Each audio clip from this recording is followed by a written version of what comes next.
Hello, good evening everyone. हमारा YouTube channel Neelkanth nursing classes की तरफ से आपका हार्दिक अभिनंदन है। आज हम डिस्कस करने जा रहे हैं अपगार स्कोर के ऊपर।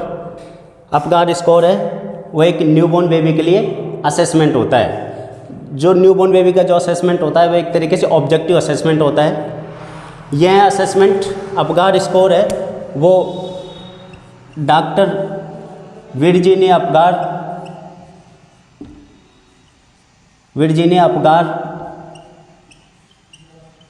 के द्वारा 1952 में दिया गया था। ठीक है, अब इसके अंदर डॉक्टर वर्जीनिया अपगार है, इन्होंने अपगार स्कोरिंग चार्ट के रूप में इन्होंने डेवलप किया गया। अपगार स्कोरिंग चार्ट के रूप में इसको डेवलप किया गया। इसके अंदर हम क्या देखते हैं, बच्चे के 5 क्राइटेरियाज, यानी कि जो न्यूबॉर्न बेबी होता है उसके हम 5 क्राइटेरियाज इसके अंदर फॉलो करते हैं। ठीक है, मान लो अपगार की अपन फुल फॉर्म देखें तो अब ए का मतलब होता है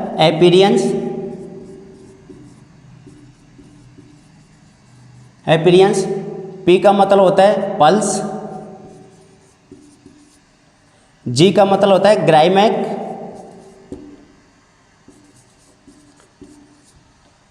ए का मतलब होता है एक्टिविटी और आर का मतलब होता है रेस्पायरेशन।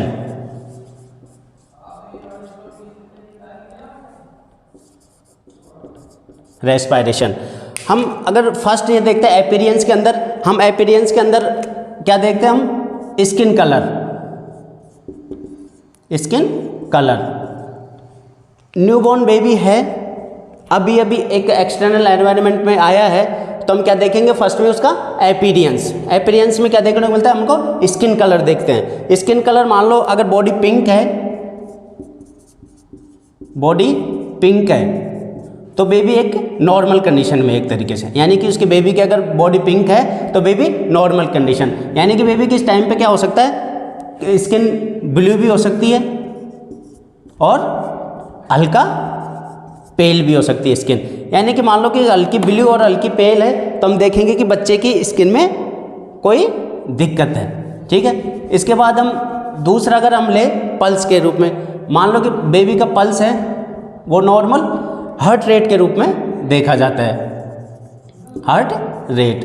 ठीक है, हार्ट रेट अगर बेबी की देखी जाए नॉर्मल तो कितनी से कितनी तक होती है, 120 टू 160 के अंदर, ये इसकी नॉर्मल रेंज होती है। मान लो कि अपन हार्ट रेट देख रहे हैं बच्चे की, तो मान लो कि बच्चे की हार्ट रेट अगर मान लो 100 से लेस देन है, ठीक है, तो ये थोड़ी है कि बच्चा नॉर्मल है तो हम उसको नॉर्मल नहीं मानेंगे।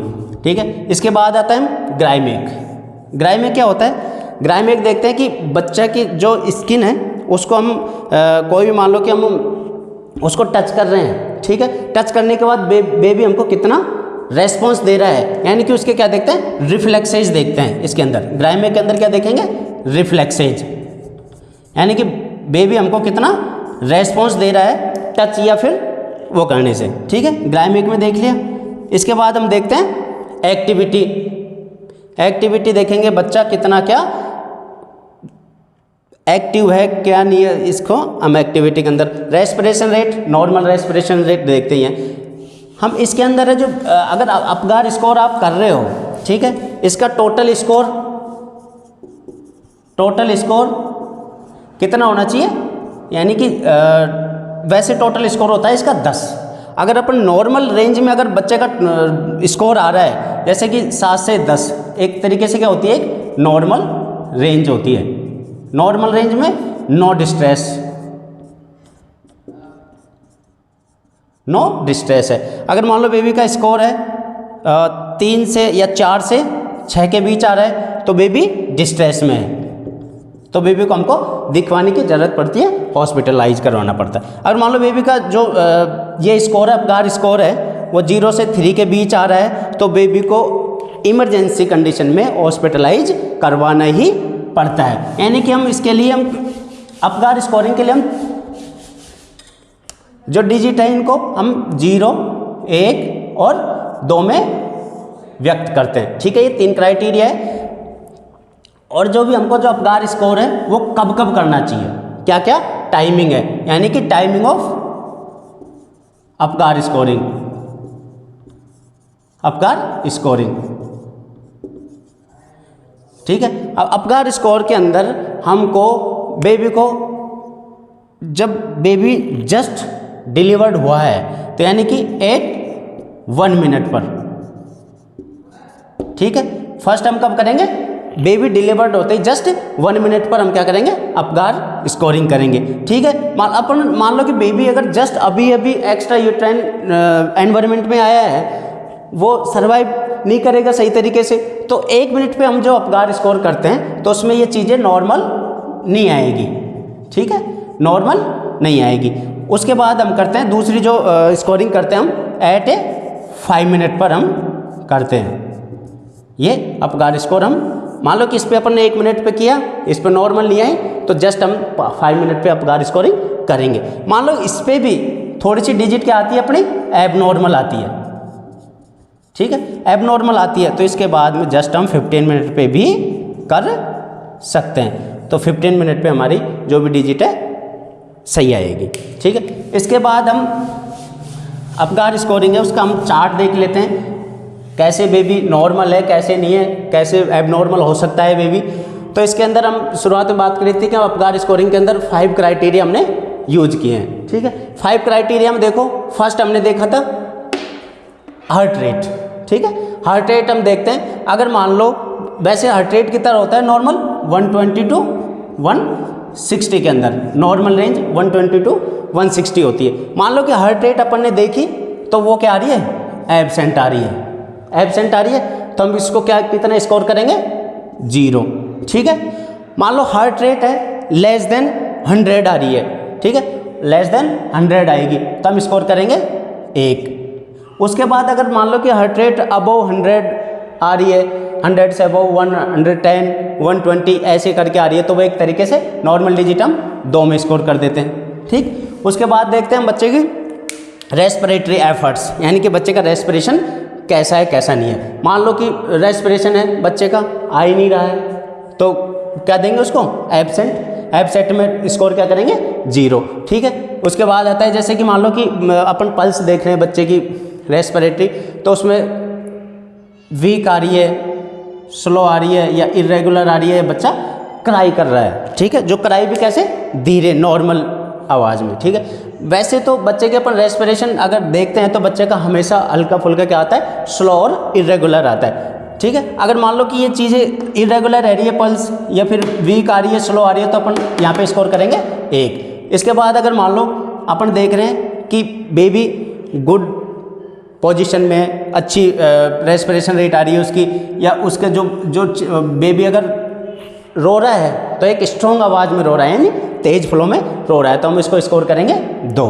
उसके बाद आता है अपन मसल टोन देखते हैं बेबी के, यानी कि मसल टोन बेबी में कितनी तन्यता है, कितना अपन को वो कर रहा है। यानी कि मान लो कि अपन बच्चे को अपन क्या कर रहे हैं, एक तरीके से अपन उसको चुबा रहे हैं, पिन चुबा रहे हैं, या फिर ऐसे अपन खींच रहे हैं इसको, एक तरीके से अपन देख रहे हैं कि वो फ्लैसिड है, यानी कि वो अपने खींचने पे, टच करने पर वो एकदम एक शिथिल अवस्था में पड़ा है, कोई रेस्पॉन्स नहीं है, फ्लैसिड है एकदम, ऐसे ढीला डाला टाइप में, तो उसको हम स्कोर करेंगे 0।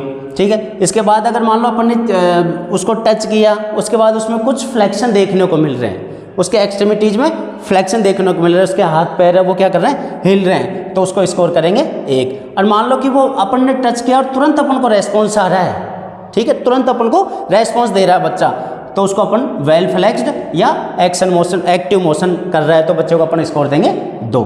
ठीक है, इसके बाद अपन देखते हैं बच्चे के रिफ्लेक्स स्टिमुलेशंस। रिफ्लेक्स स्टिमुलेशंस, अगर मान लो वही अपन ने उसको क्या किया, टच किया, रिफ्लेक्सेस देखने के लिए अपन क्या करेंगे, कुछ न कुछ एक्टिविटी करेंगे बच्चे के साथ। टच किया और उसने अपन को कोई रेस्पॉन्स नहीं दिया, नो रेस्पॉन्स आ रहा है, नो रेस्पॉन्स आ रहा है, तो अपन क्या करेंगे, स्कोर 0।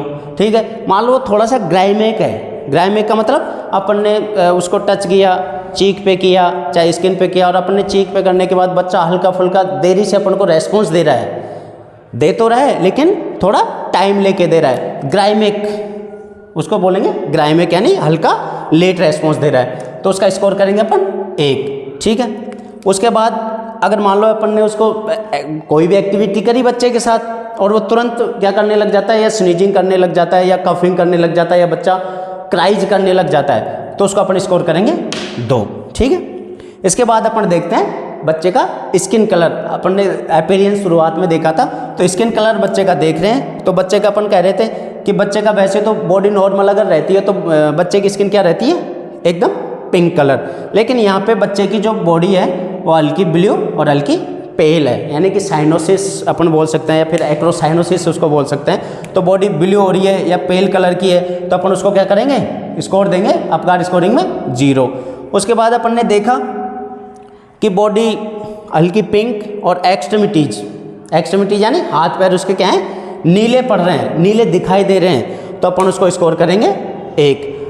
अगर मान लो बॉडी अगर कंप्लीटली पिंक है, यानी कि एकदम बढ़िया है, नॉर्मली पिंक बॉडी है, तो अपन इसको करेंगे स्कोर। ठीक है, अब अपन ने कहा था कि टोटल जो अपगार स्कोरिंग होती है उसकी स्कोरिंग कितनी होती है, 10। ठीक है, 10 होती है। तो अपन इसको कैसे व्यक्त करेंगे, मान लो कि अपन ने हार्ट रेट देखी, हार्ट रेट में अपन को उसने अपन को देखा कि हार्ट रेट चल रही है उसकी कितनी है, लेस देन 100 है, तो अपन उसको क्या करेंगे 1 स्कोर कर देंगे। ठीक है, इसके बाद अपन ने रेस्पिरेटरी एफर्ट्स देखा, उसके जो भी रेस्पिरेशन है वो एक तरीके से मान लो कि वीक आ रही है, स्लो आ रही है, इरेगुलर आ रही है, तो अपन उसको कर देंगे 1 और स्कोर। ठीक है, 1 हो गया। तीसरे अपन ने देखा मसल टोन, यानी कि बच्चा अपन ने जो भी एक्टिविटी करी बच्चे के साथ कितना एक्टिव करके अपन को रेस्पॉन्स दे रहा है, यानी उसने तुरंत अपन को क्या किया, एक्टिव होके उसने तुरंत अपन को रेस्पॉन्स दिया, तो वहाँ पे उसको देंगे स्कोर अपन। वेल फ्लेक्स कर रहा है या एक्टिव मोशन कर रहा है तो उसको अपन देंगे स्कोर वहाँ पे 2 दे देंगे। ठीक है, तीसरे पर अपन आता है कि रिफ्लेक्स स्टिमुलेशन, यानी कि कितने अपन को वो रिफ्लेक्सेज कर रहा है, अपन को तुरंत के तुरंत कितने रिफ्लेक्स में जवाब दे रहा है, रेस्पॉन्स दे रहा है। तो वहाँ पे अपन ने अगर उसको बच्चे को टच किया ऐसे करके, अगर अपन को उसने हल्का लेट रेस्पॉन्स दिया और अपन को लग रहा है कि थोड़ा लेट रेस्पॉन्स है, उसको ग्राइमिक कर दिया और उसको अपन ने 1 कर दिया, 1 स्कोर दे दिया ग्राइमिक में। फिर आता है स्किन कलर। स्किन कलर अपन देखते हैं कि बच्चे का स्किन कलर है एकदम परफेक्ट है, बॉडी पिंक दिखाई दे रही है सारी, तो अपन उसको स्कोर करेंगे 2। ठीक है, ये स्कोर कर दिया। फिर हम पूरों को इनको क्या कर लेंगे, ऐड कर लेंगे, यानी कि जोड़ लेंगे। तो यहाँ पे स्कोर होगा 1 + 1 2, 2 4, 5 और 2 7, यानी कि अपना जो स्कोर आ रहा है 7 आ रहा है। और अपन ने नॉर्मल डिजिट कितनी बताई थी, 7 to 10 अगर बेबी की नॉर्मल स्कोर आ रहा है तो किस में आएगा, वो नॉर्मल कंडीशन में, नॉर्मल कंडीशन देखने को मिलेगी। ठीक है, तो हमने आज डिस्कस किया अपगार स्कोर के ऊपर।